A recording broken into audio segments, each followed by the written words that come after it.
everybody, and welcome to today's video. And in today's video, I'll be doing a 2024 election prediction between Stacey Abrams and Kristi Noem. Yes, it is 12 a.m., so technically it's the day after. Also, I'm going to try to do this fairly quickly. I'm going to a theme park, I guess at this point, significantly later today. Actually, not significantly, I'll probably leave the house in like 11 hours-ish. Which is kind of interesting to think that I'm, like, here on my sofa recording, and then soon I'll be, not soon, but, like, within, like, 11 hours, like, the same morning, I'm gonna be leaving, for an amusement park, but I'm gonna try to do this really quickly. I don't typically enjoy being sleep deprived. That's not something I generally like, so I'm just labeling all the likely states. Okay, so for Abrams' likely states in New Mexico, also, most of my family is either in bed or asleep right now, so I'm trying not to be terribly loud. In New Mexico, I see Abrams doing well enough with Hispanic and Latino voters and doing well enough with the working class that she's able to carry it likely. Minnesota, I see Abrams, doing pretty decent with, like, white voters in Minneapolis. I see her being pretty decent in the suburbs. I think in the suburbs, I'm just going to say this now, so I don't, well, first off, because I want to say it now, but maybe because I want to say it now. I kind of want to not have to repeat this throughout the entire video. But basically in the suburbs, what's going to happen, probably nationwide, like Arizona and Georgia, for example, are going to be different. Not, like, the same type of different. Georgia is probably going to be a little to the left, and Arizona is probably going to be a little to the right. But regardless, generally speaking, in the suburbs, they're both pretty decent suburban candidates. I think Abrams is stronger overall, but B, the suburbs are going to continue to shift to the left. So I think when I say Abrams is going to do well enough in the suburbs, I don't necessarily mean that Noem is a weak suburban candidate or anything. I think she's one of the best, mainstream potential candidates, Republicans in the suburbs. But I first off do think Abrams is stronger, but I think that Abrams is going to do well enough in them. Nebraska second, Abrams is going to do well enough in the suburbs. Virginia, Abrams is going to do well enough in the suburbs, and they're not going to shift a terribly large amount. Noem is fairly strong, so it's probably going to shift, but not like substantially to the point where it's going to, like, throw off everything. But it's probably going to be like a little bit of a shift. It's not as if they're going to shift to the right, probably. They could, but it's unlikely. So in Virginia, Abrams can well off in the suburbs, well off the black vote. Noem is probably going to struggle a little bit with the white rural vote.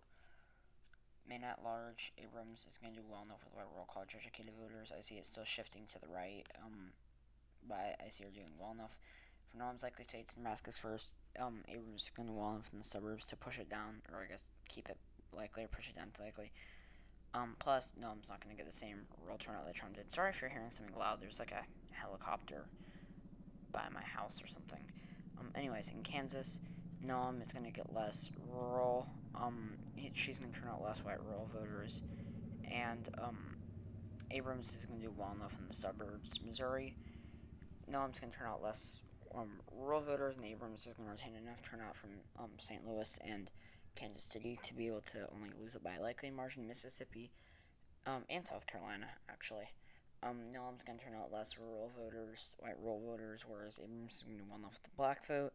Iowa, Noem, I think, has enough appeal to rural voters. I mean, like, she's from, like, I think it's South Dakota, yeah, because North Dakota's governors, oh gosh, I'm forgetting governors now. I think it's, like, Doug something. I'm not even certain at this point. I can look it up while I'm doing this.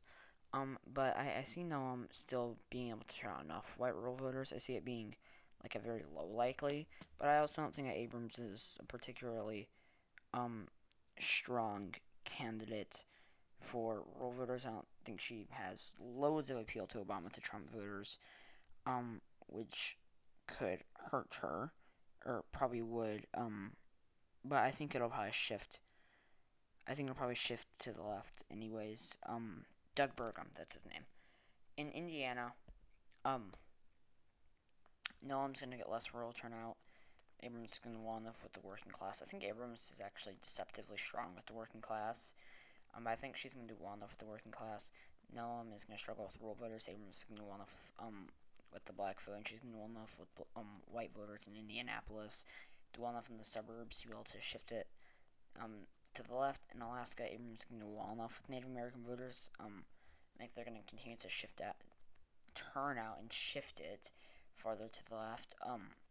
And I also see Abrams doing decent enough with oil workers. I see her having a net gain as opposed to Biden, because she's, out of these two, she's probably stronger for the working class, whereas between Biden and Trump was easily the stronger of the two. I think that Biden is actually one of the stronger Democratic nominees. I've discussed this before, but I think for an establishment Dem, he had fairly decent appeal to the working class. And he goes for Abrams lean states, against Nevada, Wisconsin, Michigan, Pennsylvania, New Hampshire, and Georgia.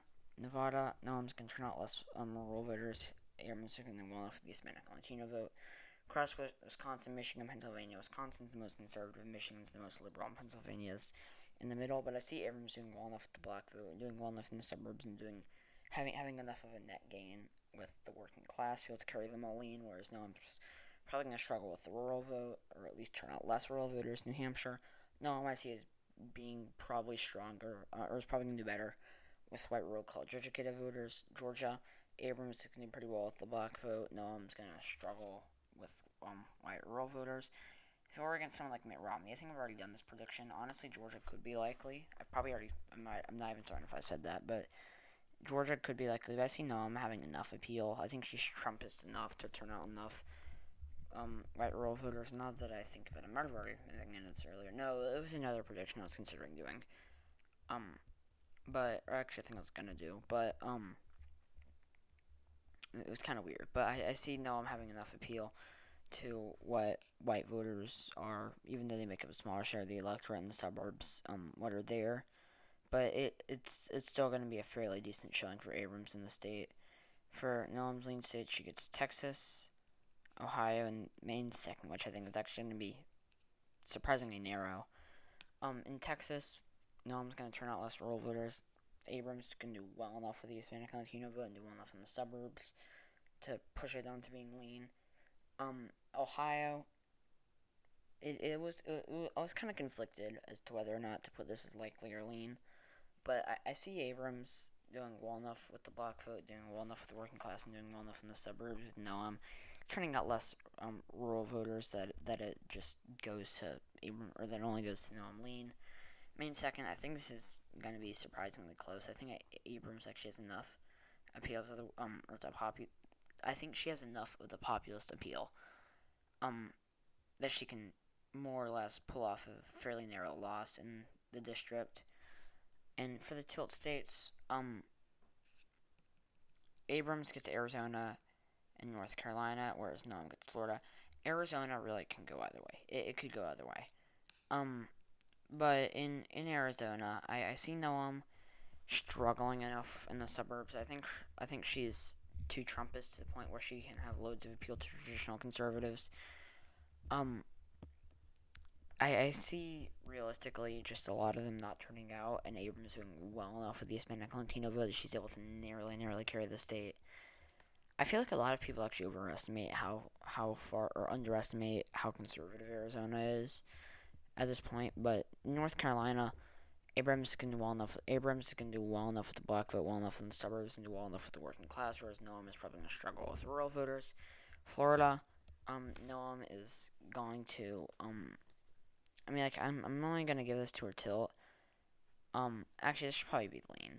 I'm gonna give it to her lean because she's gonna do well enough with older white voters. I think this was for another prediction that I was doing where I only gave it to the GOP tilt that I was considering doing before this that I think I was actually gonna do.